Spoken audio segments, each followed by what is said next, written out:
해석하느냐는 거, 어떻게 해석하느냐, 번역하느냐요. We bless God. 그러면 어떻게 번역할 것 같아요? We bless God. 우리가 하나님을 축복한다 말이 되겠어요? 안 되지. 이때는 하나님을 찬양한다. 하나님을 찬양한다. 그래서 bless the Lord 그러잖아요. bless the Lord. 그럼 주를 찬양할 때 bless라는 걸 써요. 근데 God blesses us. 하나님이 우리를 이때는 축복한다. 복을 주신다. 그럼 blessed are the poor 그러잖아요. 그러면 여러분 마태복음 5장 생각하면 쉽지 않아. 가난한 자들은 뭐요? 복 있다? 행복하다. 일단 행복하다고 번역해요. 행복하다. happy로. happy. 그래서 성경의 용어들 보면 번역할 때에 상당히 주의해야 돼요. 또 그것을 정확히 알면은 뜻이 은혜가 되고. 근데 우리가 이런 간단한 같지만은 쉬운 영어이지만은 제대로 알면은 좋아요. 왜 나 이 얘기를 하냐면은 종교개혁의 경우 조금 이따 더 설명 많이 하겠지만은 번역, 성경 번역하고 깊이 관계, 성경 번역이나 어떤 책을 저술하는 것 관계가 있어요. 그렇게 해서 번역 역사가 이루어지게 되어 있습니다. 자, 그러면 우선 이제 로마 카톨릭 교회가 어떻든가 그걸 우리가 먼저 생각해봐야 돼요. 중세 로마 카톨릭 교회.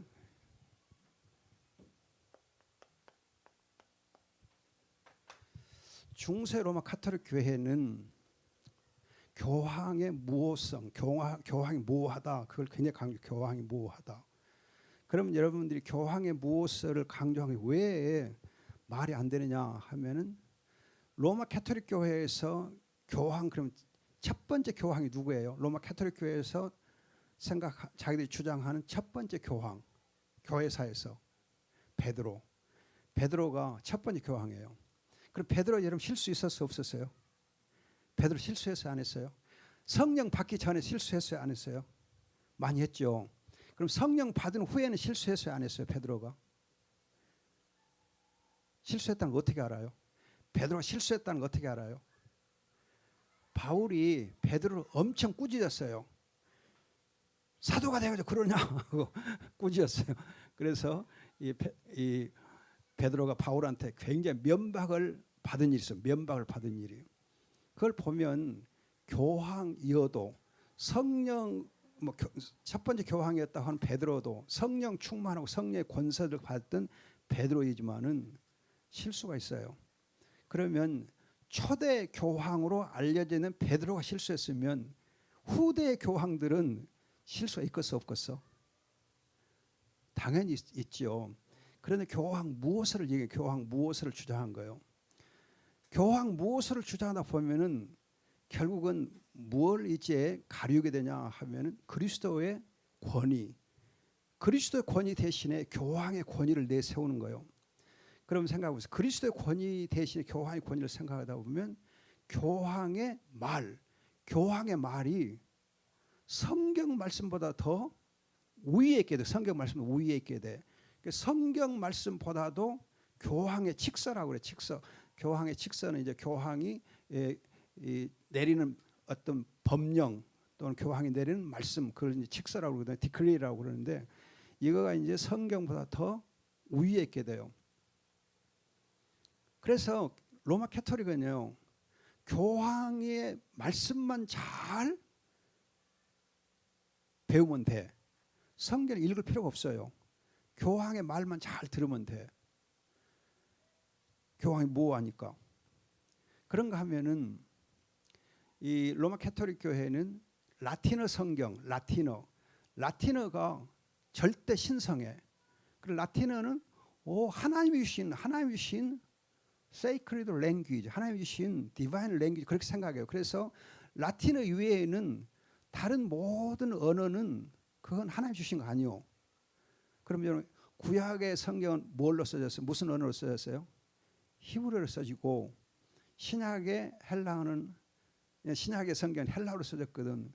그럼 히브리어와 헬라어는 하나님 주신 언어이겠어요? 아니겠어요?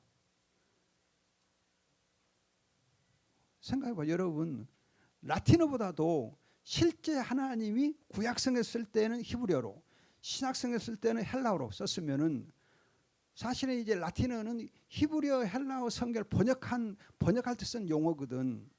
그럼 1차 언어는 뭐요? 히브리어 헬라어잖아요. 그럼 여러분 라틴어보다 히브리어 헬라어가 더 하나님이 주신 말씀이지 언어지요. 이 중세 로마 가톨릭 교회의 주장들 한다면은 모든 이제 교회는 히브리어하고 헬라어로만 읽어야 돼. 라틴어가 아니라. 그렇죠? 그런데 이 친구들은 라틴어를 신성시해. 그래가지고 라틴어 이외에 어떤 언어도 인정 안 했어요. 그럼 성경 자국어로 번역하는 인정했겠어요? 안 했겠어요? 안 했어요. 그럼 이제 로마 가톨릭 교회가 성경을 자국어로 번역하는 것은 언제 허락한 줄 아세요? 언제 로마 가톨릭 교회가 자국어로 성경 번역한 것을 교황의 칙령으로 그걸 이렇게 허락한 줄 아세요? 몇 년에? 1963년. 언제라고? 1963년에서 성경 번역을 허락해서 자국어 성경 번역을. 그럼 생각해 보세요. 이 라틴어 성경이 주하면 사도행전경에 나왔을 텐데 그때부터 1963년까지면 몇 년 동안 자국어 성경이 없었던 걸 로마 가톨릭 교회에 무려 1500년 넘게 1500년 넘게 자국어 성경이 없었어요. 자국어 성경이. 그래서 로마 가톨릭 교회는 철저하게 자국어 성경이 없는 교회, 성경이 없는 신앙생활을 하는 거예요. 그럼 생각해 보세요. 여러분 성경 없이 신앙생활을 하면은 그 신앙이 건전하고 제대로 되겠어요? 참되겠어요? 안 되겠어요? 전혀 불가능해요. 전혀 불가능해요. 그래서 로마 가톨릭은 근본적으로 본질적으로 미신, 맹신, 맹종에 빠질 수밖에 없어요. 미신, 맹신, 맹종에 빠질 수밖에 없어요. 미신에 빠질 수밖에 없어요. 왜? 성경이 없는데, 자국어 성경이 없는데, 하나님의 말씀을 읽을 수도 없고 들을 수도 없는데. 그럼 여러분 라틴어 성경을 이제 가지고 사용할 때에 신부들이 그 라틴어 성경을 제대로 잘 알았을 것 같아요? 몰랐을 것 같아요? 몇 사람 없어. 신학자들이나 라틴어를 알지. 일반 신부들은 라틴어 몰라. 그 라틴어는 근데 읽기가 쉬워요. 그냥 이렇게 우리말처럼 그 문자대로 읽기만 하면 발음 전혀 관계 없어요. 또 이렇게 인토네이션도 없어. 그냥 그대로 읽으면 돼. 그래서 라틴어는 읽기 쉬워요. 아주 읽기 쉬워. 뜻은 몰라. 그렇게 중세 로마 가톨릭 교회가 1500년을 지내온 거예요. 1500년을.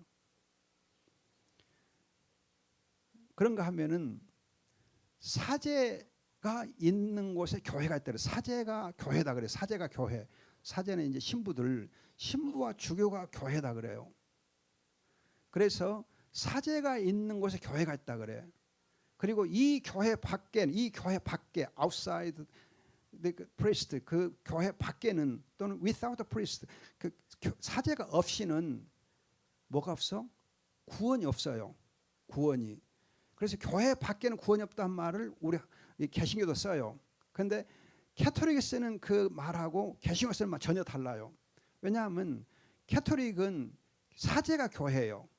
그런데 우리 개신교는 사제가 교회예요. 평신도들이 교회예요. 일반 성도들이 교회예요. 일반 성도들이. 그래서 성도들의 교통, communion of saints라고 하는데 성도들의 교통을 가리켜 교회라 그래요. 성도들이 있는 거 교회가 있어. 여러분 목사, 장로 있어 소용없어. 성도들이 있어야 교회가 돼요. 근데 이 로마 가톨릭에는 성도들이 있고 없고 상관없어. 사제가 있어요. 신부가 있어요. 교회가 돼요. 또 이제 그 신부가 성례를 베풀어 줘야 구원이 있어요. 따라서 성례가 없으면 신부의 성례가 없으면 구원이 없어요. 그 가톨릭은 철저하게 성례에 의한 구원을 강조해요. 성례, 믿음도 소용없어. 은혜도 소용없고 그냥 성례에 의한 구원. 따라서 여러분 로마 가톨릭은 이 결혼을 할 때에 신부가 주례 안 해주면 구원이 없어. 그건 하나님이 복을 주는 가정도 아니고 법적으로 가정도 아니요. 죽을 때도 신부가 이 미사를 드리고 예배를 드려가지고 성찬을 주지 않으면 성자를 베풀지 않으면 구원이 없어.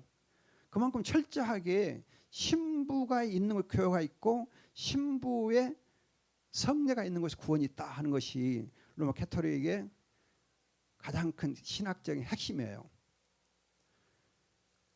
그리고 이제 라틴어 성경이 신성시되고 하다 보니까 성경이 없는 교회, 그리고 사제만 있으면 되고 성례만 있으면 되고, 그럼 여러분 성경도 없어, 그리스도도 사실 권세가 없어, 절대 권위가 없어, 또 이제 성례만 있으면 돼, 또 신부가 전부요. 그러면서 이제 여러분들이 거기 3번 보면 대명제, 로마 카톨릭 대명제는 뭐냐면 선행의 의에 앞선다. 하나님의 의에 앞서서 선행이 있어. 선행이 없이는 하나님의 의가 없다는 거예요. 하나님 앞에 의롭다 하면 받을 수 없다. 그러면 여러분들이 사람이 선을 좀 행할 수는 있지만은 죄를 짓지 않냐고 항상 선만 행할 수 있겠어요? 없죠. 내 선행으로 구원받을 사람 하나도 없어요, 이 세상에. 왜 모든 사람 다 죄를 범했으면 하나님의 영광에 이르지 못하더니, 하나님이 찾아올 때 아무도 선한 사람이 없거든. 그래서 우리의 선행으로는 하나님 구원할 자가 아무도 없어요. 그럼 여러분 로마 캐톨릭 교회의 교회에 의하면은 구원받을 사람 또는 구원의 확신을 가질 사람이 있겠어요, 없겠어요? 구원의 확신이 죽을 때까지 사제에게 항상 복을 받아야 되고 사제의 그 성례를 항상 받아야 되고, 사제의 성례가 없이는 구원도 없어. 죽을 때까지 성례를 받아야만 구원 받느냐 안 받느냐 그것이 확정돼. 그 이전에는 구원의 확신을 갈 수가 없어요. 그래서 마틴 루터가 자기가 이제 이 로마 캐토릭의 교리대로 이렇게 언제 한번 로마를 방문해 가지고 이제 빌라도의 그 계단이라는 데를 무릎을 꿇고 막 올라가. 그래서 피가 펄펄 나고 올라가면서도 올라간 다음에도 기쁨이 없어, 구원의 확신이 없어, 감격이 없어. 그래서 이 친구가 이 루터가 굉장히 고민하면서 구원의 확신이 없는 자기를 보면서 정말 이렇게 딱한 거죠. 굉장히 안타까웠어요. 구원의 확신이 없으면 굉장히 두려움과 절망에 빠졌어요. 하나님은 꼭 심판자로 보이고 하나님은 너무 두렵기만 하고 마음에 평안도 없고 기쁨도 없고 행복도 없었어요. 그래서 이제 로마 캐토릭 교회는 교황을 우상화하기 위해서 베드로 성당을 건축하고, 이것은 그대로 그리스도의 몸으로서의 성전을 이제 또 반대하게 되는 거죠. 또 면죄부를 발물해서 하나님의 은혜와 믿음을 또 멀리하게 되고. 그래서 베드로 성당이나 면죄부 같은 것은 사실은 구원의 확신이 없으니까 면죄부 파는 거지. 또 면죄부를 사게 되고, 또 교황이 자기의 권위를 이렇게 우상화시키기 위해서 성당을 짓고, 그런 까닭에 로마 캐토릭 교회는 구조적으로 처음부터 미신, 맹신, 거짓 예배, 부패, 사치, 불안, 공포에 빠져요. 인간이 비참할 수밖에 없어요. 자, 그러면 이런 이제 중세 로마 카톨릭 교회를 배경으로 해서 16세기 이전의 종교개혁 운동, 16세기 이전 보면 여러분들이 위클리프하고 후스가 있죠. 위클리프 후스 보면 이 사람들이 14세기고 존 후스는 이제 14세기 끝물 중반 뒤에 또 해서 15세기 초까지인데, 위클리프는 잘 아는 대로 영국 사람이 영어 성경 번역을 시도한 사람이 옥스퍼드에서 좀 많이 활동하고, 옥스퍼드는 그래도 영국의 대표적인 대학이잖아요. 그 옥스퍼드 대학을 중심으로 해서 영어 성경 번역을 시작했어요. 그러면 이 위클리프가 성경을 다 완역은 못했어요. 완역 못하고 일단 성경 번역을 시작을 했어. 그러면서 이제 이 라틴어 성경 대신에 자국어 성경, 영어 성경을 번역하고, 그러면서 이제 구원의 유일한 표준으로 복음 신앙, 또 성찬의 화채사를 반대함으로 해서 이 성례 구원을 철저하게 배격해요. 그래서 로마 캐토릭의 그냥 근본을 흔들었기 때문에 존 위클리프가 이제 화형되죠. 그렇죠. 이 존 위클리프의 뒤를 이어서 또 이제 그 사람과 동조하면서 나타나는 사람이 존 후스예요. 그러면서 이 보헤미아 체코 사람인데 예정론을 이렇게 인정하고 그 로마 캐토릭의 성직자들 도덕의 부패를 맹공하면서 위클리프 개혁운동을 이어받았던 사람이 존 후스예요. 여기 보면 이름이 둘 다 존이잖아요. 존, 좋은 사람들. 말이 된가? 예. 우리 박목사 아들 이름이 조한 하나 있던가? 그런데 존을 막 조한 그 발음을 만들어 놓은 것 같아. 그랬는가 아닌가 모르겠지만. 그 다음에 여러분들 보면 이제 16세기에 종교개혁 있는데 루터가 있고 칼빈 있잖아요. 둘을 다 16세기 사람이요. 루터는 1483년에서 1546년, 칼빈은 1509년, 1564년. 위클리프는 영국 사람이고 루터는 어디 사람이에요? 어느 나라 사람이에요? 독일 사람이고 칼빈은 어느 나라 사람이에요? 프랑스 사람. 영독불 이 세 나라가 종교개혁에 이제 진두지휘를 해요. 이를 보면 영국과 독일과 프랑스 이런 나라들이 종교개혁을 이렇게 하면서 성경 말씀을 붙잡잖아요. 신앙적으로 깨어 있잖아요. 그러니까 깨어 있다 보니까 이 나라들이 유럽의 역사를 이끌어가는 거예요. 리더가 되는 거예요. 우리 이걸 보면은 참된 신앙, 개혁 운동, 성경 중심의 그런 예배가 회복되면 그런 나라들이 역사의 리더로 이끌어가는 거예요. 역사의 리더로. 그렇지 않으면 이끌어가지 못해요.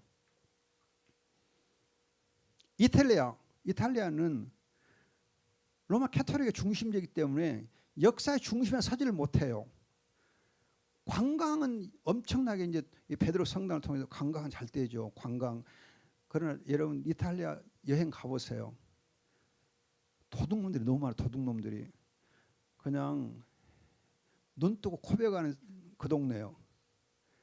그래서 이 영국이나 독일이나 프랑스는 그래도 조금 더 나은데 프랑스가 지금은 이렇게 캐토릭 쪽이 강하거든요. 프랑스도 눈 감으면 코베 가는데 거기는 이탈리아는 눈 뜨고도 코베 가는 데면 프랑스는 눈 감기만 하면 코베 가는데요.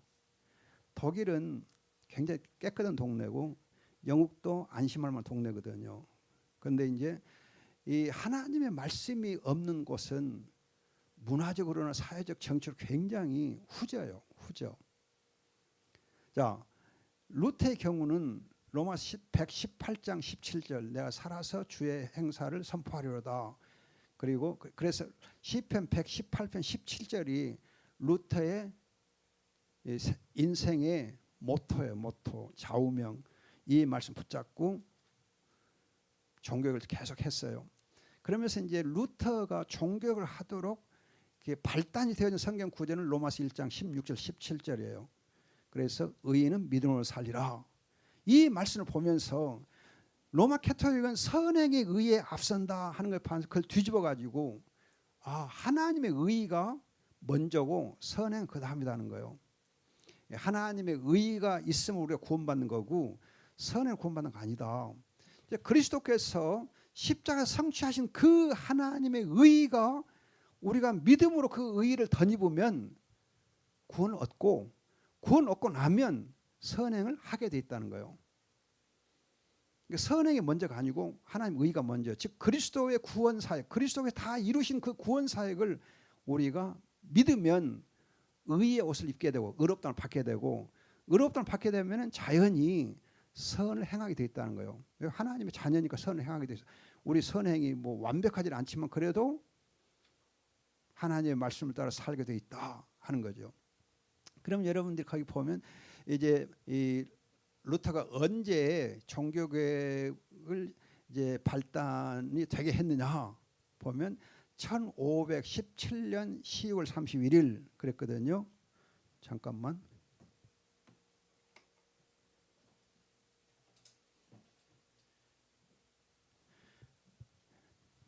조금 덥네. 거기 보면 10월 31일은 만성절 전날이다. 만성절 전날. 만성절이 뭐냐 하면은 만성 질환이 있는 날이 아니고 All Saints Day. 그러면 모든 성자들을 기념하는 날. 그럼 모든 성자들 기념하는 날. 그럼 모든 성자를 왜 기념하는 날이냐 하면 로마 캐토릭은 미신 맹신에 빠졌기 때문에 성자들의 유물 또는 성자들의 유품 또는 성자들의 유골 뭐 그런 거 하여튼 성자들의 유품이든지 유골이든지 아니면 뭐 이빨이든지 머리카락이든지 아니면 옷이든지 뭐든지 하여튼 그걸 기념하는 것이 만성절이에요. 그래서 중세 로마 카톨릭 시대에는 좀 큰 교회는 큰 교회마다 뭐가 있느냐 하면 박물관이 있는데 그 박물관 뭐 박물관일까 하여튼 뭐 이렇게 이 금고 비슷하게 있는데 전시관이 있는데 거기에 성자들의 유품 유물을 전시하고 있는 그런 관이 있어요. 성자들 유물. 그래서 뭐 가시면류관 아니 그래서 여러분들 예수님의 뭐 가시면류관도 예수님이 쓰셨다고 하는 예수님 입었다 하면 수의 뭐 옷 또는 예수님의 뭐 그걸 다 하나씩 다 만들어 놔. 그럼 예수님의 그 가시면류관 몇 개나 있냐 하면 수만 개가 있어요. 그렇게 막 가짜를 만들어내. 예수님의 그 수의가 그냥 여러 개 있어. 또 이제 그 이제 이 뭐죠? 성자들의 유품을 옷 아니면 손가락, 손톱 뭐 아니면 발톱 아니면 뭐 머리카락, 치아 뭐 그렇게 해가지고 그런 것들을 막 전시 이렇게 보관을 해요. 그래가지고 11월 10일 그 만성절에 그 유품을 가서 만지거나 보거나 그러면은 치료가 된다. 뭐가 생각나요? 요한복음 몇 장 생각나요? 베데스다 연못 있지 않아.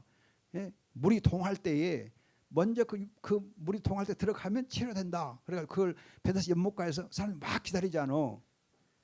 인산인을 기다렸잖아요. 그런 것처럼 만성절 전날에는 그 다음날 이제 교회 문이 열리면 제일 먼저 가가지고 그 유품을 보고 유품을 만지기 위해서 그날만 유품을 이렇게 보여준가 봐. 가서 만지기 위해서 만성절 전날 그 교회 정문에 사람들이 구름듯이 몰려들어. 그래서 이제 그 만성절 전날 루터가 95개 조항의 글을 써가지고 우리 한번 생각해보자. 우리 한번 토론해보자. 지금 로마 캐토릭 교회가 제대로 지금 우리를 성경을 가르치고 있는지 안 가르치고 있는지 한번 내가 생각해보면 문제되는 그런 것들이 있는데 이걸 한번 생각해보고 토론해보자. 그래서 토론의 광장 포럼을 하자고 게시해 놓은 것이 이 95개 조항이요. 그러니까 만성절 전날 사람들이 많이 거의 10,000명이 모여들어요. 그럼 그 사람들이 거기 와서 하루 종일 자는 동안에 다 보도록 그렇게 게시를 해놓은 거예요. 사실은 루터가 이제 종교 개혁을 내가 해야 되겠다 그게 아니고 이거 한번 의논해 봅시다 하고 게시했는데 그것이 발단이 돼서 종교개혁 운동이 되어버린 거예요. 그 95개 조항을 가지고 이제 로마 캐토릭이 시비를 걸다 보니까 이것이 이제 발단이 된 거죠. 그런데 이제 루터는 자기가 이제 생각할 때 말씀을 통해 깨달은 거가 하나님의 의가 선행에 앞선다.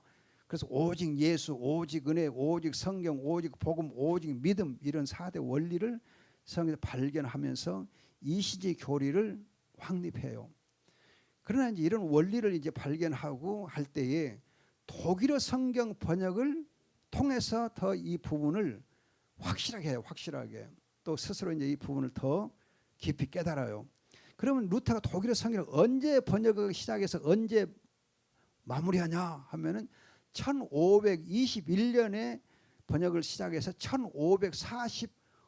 1545년에 완역을 해요. 그럼 몇 년 걸렸어요? 24년. 그런데 여러분들이 루터가 죽은 해가 몇 년이에요? 1546년.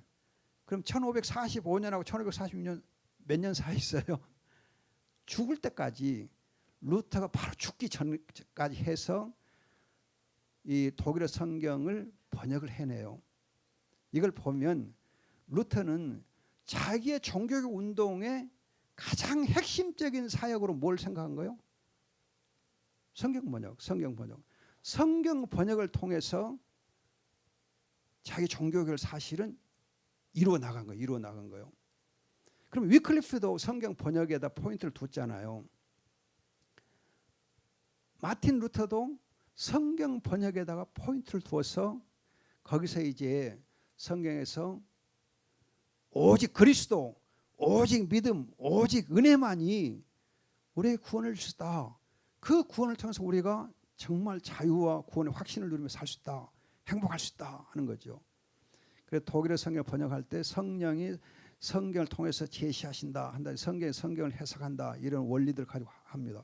그래서 중요한 것은 4번 보면은 칭의교류를 이제 확립하면서 하나님의 의를 두 가지로 얘기해요. 하나는 하나님으로부터 오는 의, 하나님이 우리에게 베풀으시는 의가 있는가 하면 하나님 앞에서의 행하는 의, 하나님 앞에서 행하는 그래 from God, before God 이렇게 나눠져 있어요.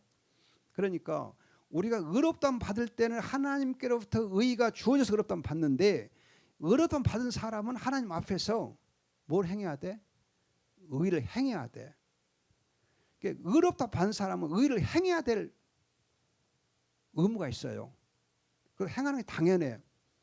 그러니까 우리는 흔히 하나님께로부터 내가 의를 덧입는다 이건 얘기하고 하나님 앞에서 의를 행해야 된다 이 부분을 소홀히 하면 안 돼요. 이렇게 하면 우리가 행위구원 아닌가 그렇게 오해를 해요. 하나님 우리가 의를 행하고 하나님 앞에서 우리가 선을 행해야 된다 그러면은 행위구원 그렇게 오해를 해요. 이 오해가 여러분 우리에게서 열심을 빼앗아가고 우리가 선을 행하는 일을 열심히 해야 되는데 이 부분에서 조금은 우리를 하여금 머뭇거리게 하는 실수하게 하는 일이 있어요. 이러면 안 돼. 하나님의 의롭다함 받은 사람은 하나님께로부터 의롭다함 받은 사람은 하나님 앞에서 의를 행해야 돼요. 그래서 여러분들이 누가복음 1장 75절 한번 봐보세요. 누가복음 1장 75절. 여기 한번 읽어보겠습니다. 누가복음 1장 75절.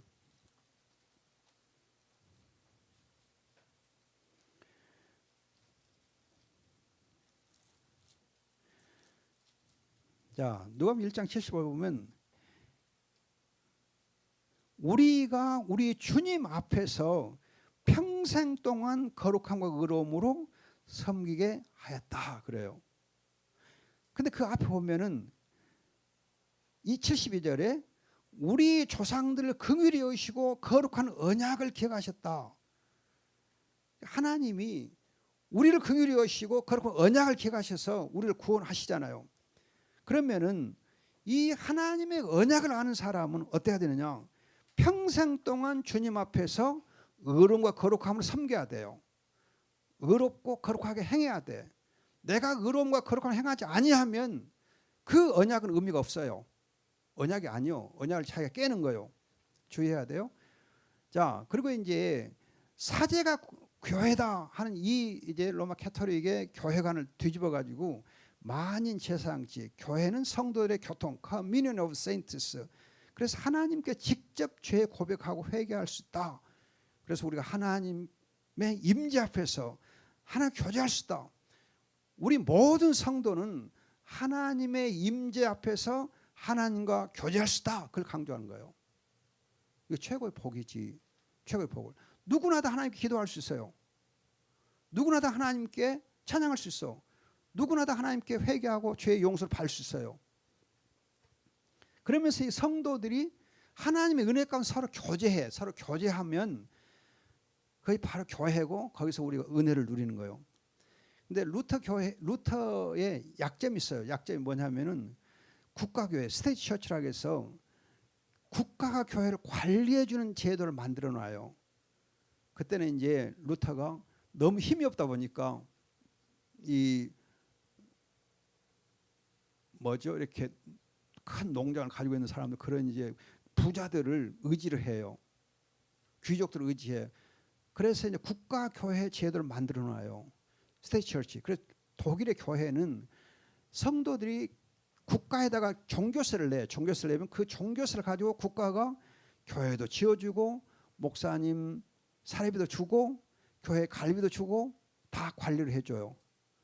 그게 국가교회예요. 그렇게 루터교회를 제대로 만들어놨어요. 그러면 국가교회면은 국가가 다 해주는 거. 종교세만 내면 되니까 11조 내겠어 안 내겠어? 안 내도 돼. 또 이제 감사한금 안 내도 돼. 교회 헌금이 없어요. 헌금을 안 내도 돼. 헌금을 내지 않으면 좋을 것 같지만 신앙이 안 자라요. 감사가 없어. 그래서 독일 교회가 약해져 본 거예요. 또 이제 율법과 복음의 대립, 지나치게 율법과 복음을 대립시킴으로 해서 무율법주의 경향으로 기울어진 경향이 있어요. 무율법주의 경향. 그래서 이 루터 교회는 술도 좀 자유롭게 마시고 담배도 자유롭게 피고 또 조금은 그런 부분이 있어요. 좀 이렇게 이 율법적인 부분에 해이해진 부분이 있어요. 복음은 다 된다. 복음은 다 된다. 그리스도만 다 된다. 하다가 율법을 무시해버린 거예요. 오늘 이제 이 3부 예배 때 웨스민스터 고백서를 통해서 율법과 복음의 관계를 말씀드릴 텐데 율법과 복음은 같이 가지 둘이 서로 분리되어 있지 않아요. 그래서 칼빈은 어떻게 얘기하냐면 율법 안에 복음이 계시되어 있고 복음은 율법을 강화시킨다. 복음은 율법을 강화시킨다. 다시 말하면 복음을 아는 사람은 율법을 순종한다는 거예요. 근데 율법에 복음이 나타났다 그래. 여러분 모세 오경을 율법이라 그래. 모세 오경을.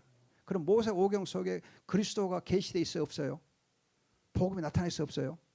창세기 3장 15절 대표적이잖아. 그럼 여러분 모세 오경에 그 율법에 복음이 엄청나게 많이 계시돼 있어요. 그래서 칼빈은 복음의 계시가 율법의 복음이 계시돼 있고 신약에 오면은 그 복음이 율법을 강화시켜줘서 우리가 모든 바울의 서신을 보면은 처음에 복음을 얘기하고 그 다음에는 이제 우리가 이렇게 하나님의 기쁘신 뜻이 무엇인지 알고서 행해야 된다 하면서 선을 행하라 악으로 악을 선으로 이겨라 뭐 그렇게 다 얘기해주잖아.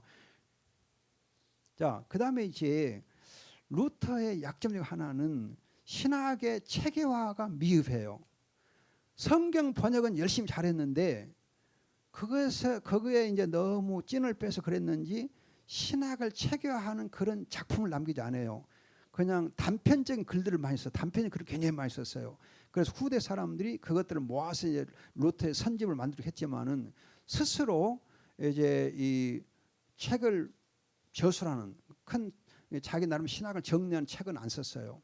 그러다 보니까 이 국가교회 체제에다가 이 율법과 복음이 대립되고 무율법적인 경향이 있으면서 신학의 체계화가 미흡되다 보니까 자유주의 신학이 독일 교회에서 나오게 된 거예요. 그래서 여러분 이 독일 교회는 자유주의 신학에 어떻게 보면은 본산이처럼 돼 있어요. 모든 자유주의 신학이 다 독일에서 나와요. 독일에서. 왜? 목회해도 그만 안 해도 그만 다 먹여주니까 목사들이 할 일이 없어. 그래서 뭐 좀 심심한 거 심심풀이 할 거 없을까 하다 보니까 자기도 나름대로 그냥 인간적으로 이렇게 성경을 해석하면서 풀어내다 보니까 뭐 자유주의 신학 슈랄마크 리치를 다 그 독일 사람들이거든. 자, 이게 편에서 칼빈의 종교개혁 운동. 이제 칼빈의 경우 보면은 이 칼빈은 자음이 뭐냐면 나의 심장을 주님께 드립니다. 즉시 그리고 성실하게. 나의 심장을 주님께 드립니다. 즉시 그리고 성실하게. 칼빈의 중요한 이제 성경 구절들은 사도행전 17장 28절, 이사야서 63장 16절, 로마서 1장 18절 20절, 3장 24, 25절. 근데 여러분들이 루터는 로마서 1장 16절, 17절을 강조했는데 칼빈은 그 다음 구절은 18절, 20절도 강조해요. 18절, 20절을. 물론 16절, 17절 강조 안 하는 거 아니에요. 근데 이 로마서 1장 18절, 20절을 강조한 것은 하나님을 알 만한 것이 우리 속에 있다. 그래서 그 하나님을 알 만한 자들은 하나님께 영광을 들고 하나님께 감사해야 된다. 그것이 18절 20절이에요. 그래서 인생의 근본 목적이 뭐냐? 하나님을 알고 하나님께 영광을 들고 하나님을 감사하고 그를 즐거워하는 것이 인생의 제일 목적이다. 그 인생의 목적과 관련해서 로마서 1장 18절 20절을 칼빈은 좋아했어요. 강조했어요. 또 사도행전 17장 28절은 우리가 하나님 안에서 기동하며 살고 있다 그러거든.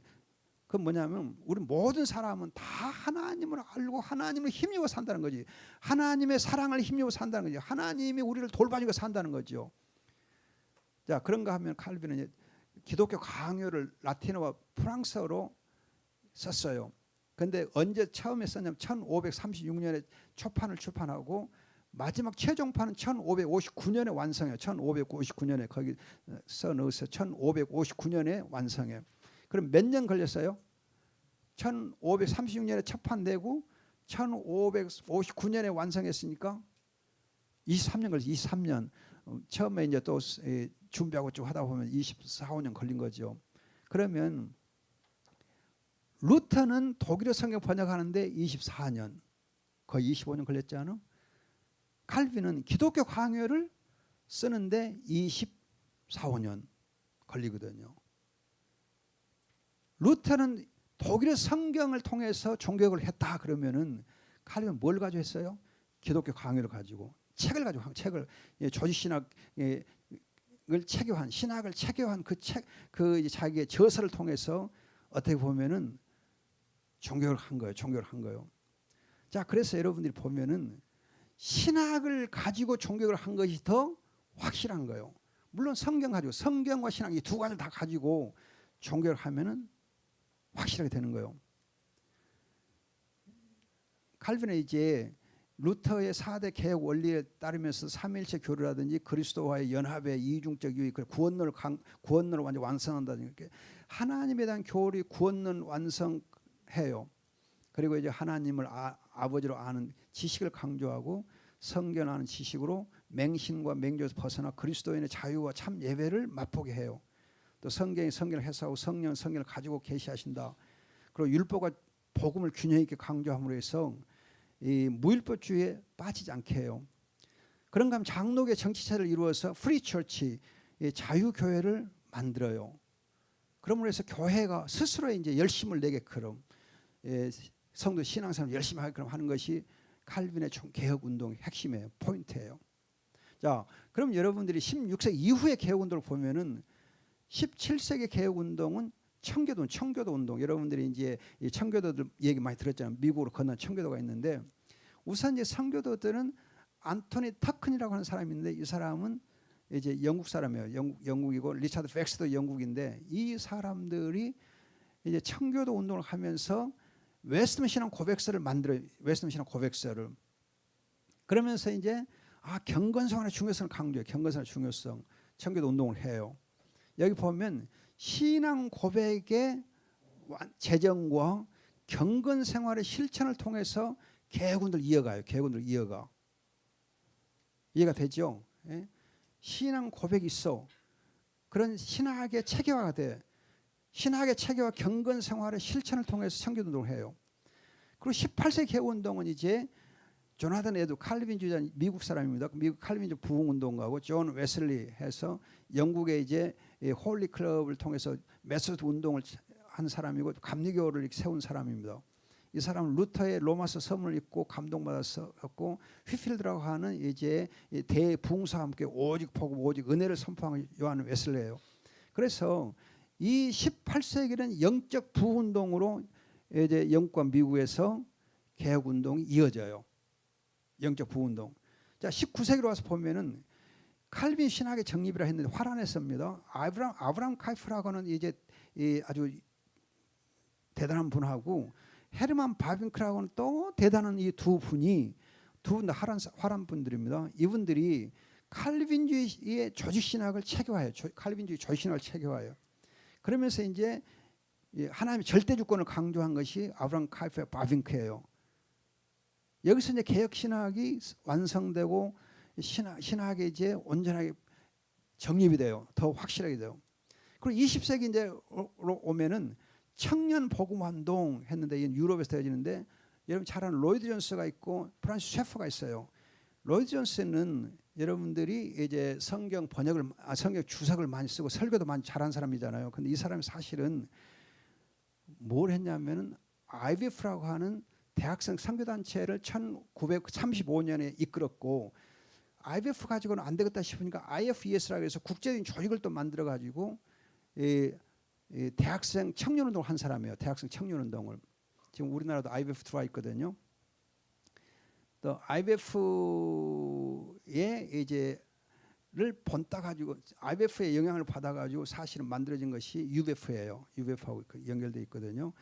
근데 프란스 셰퍼는 미국 사람인데 2차 세계대전 후에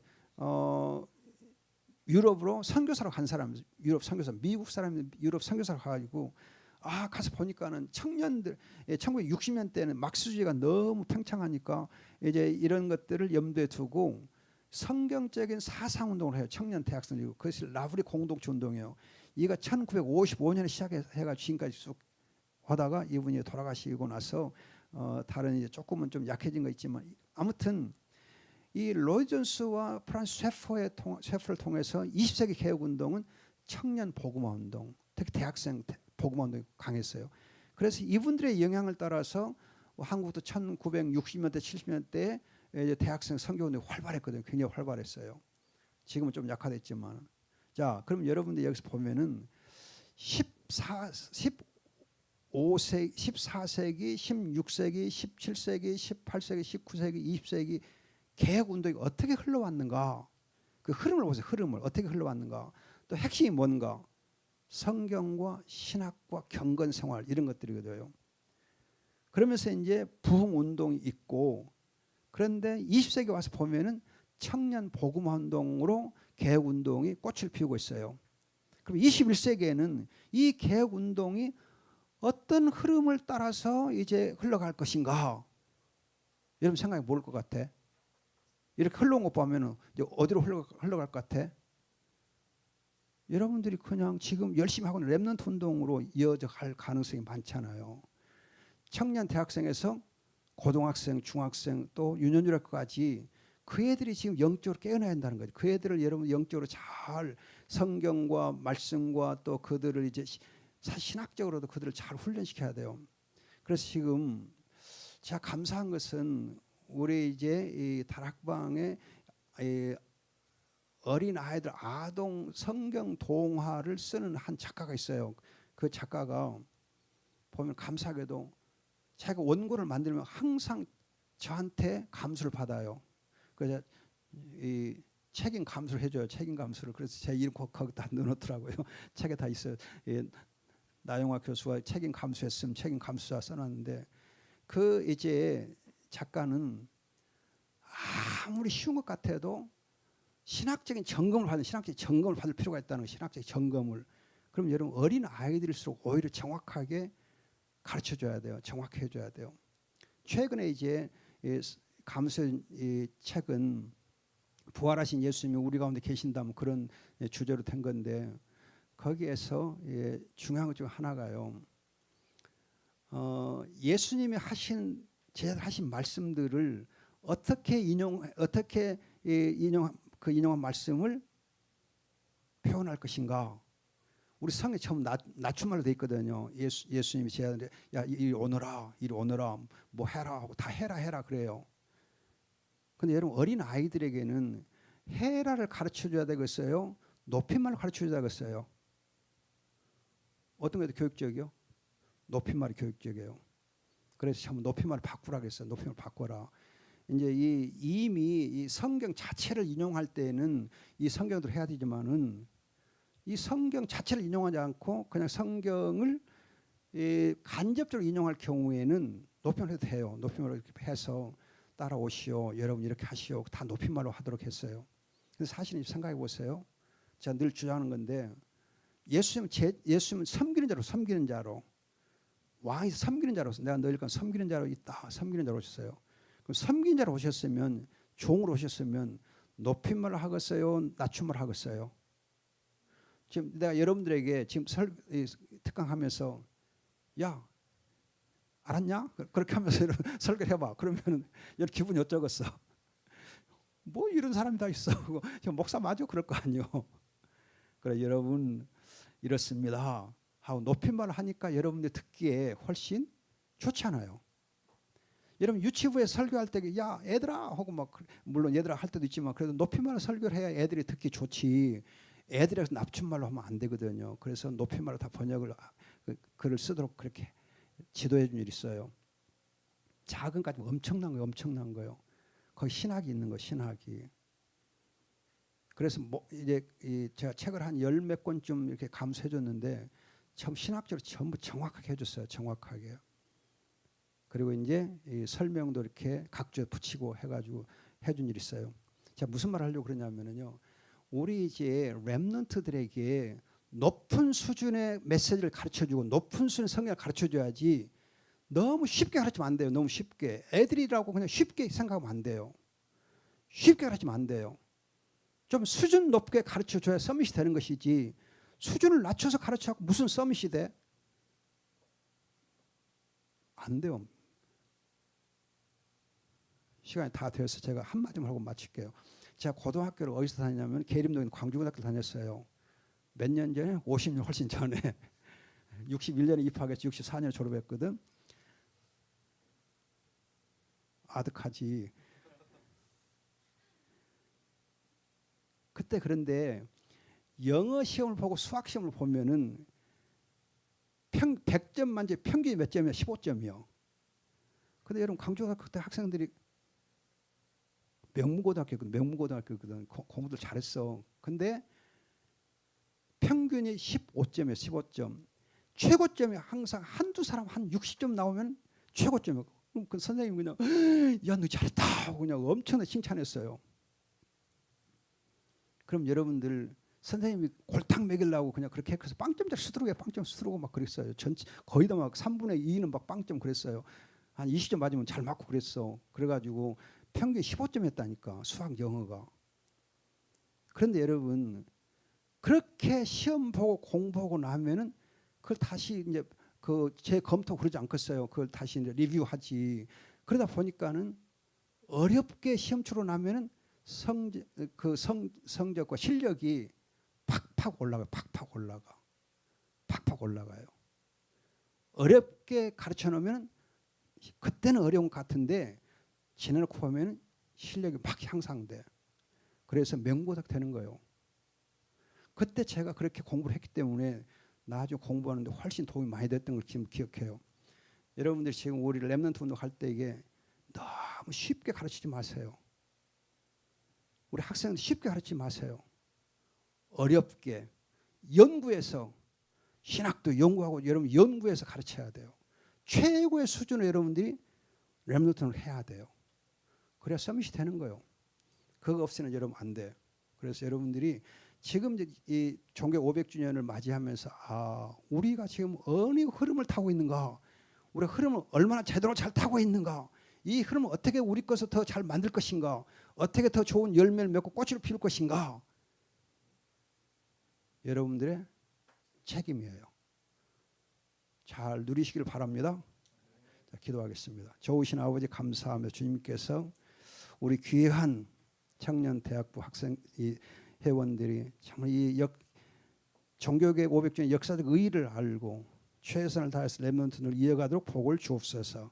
감사하고 예수님의 이름으로 기도합니다. 아멘.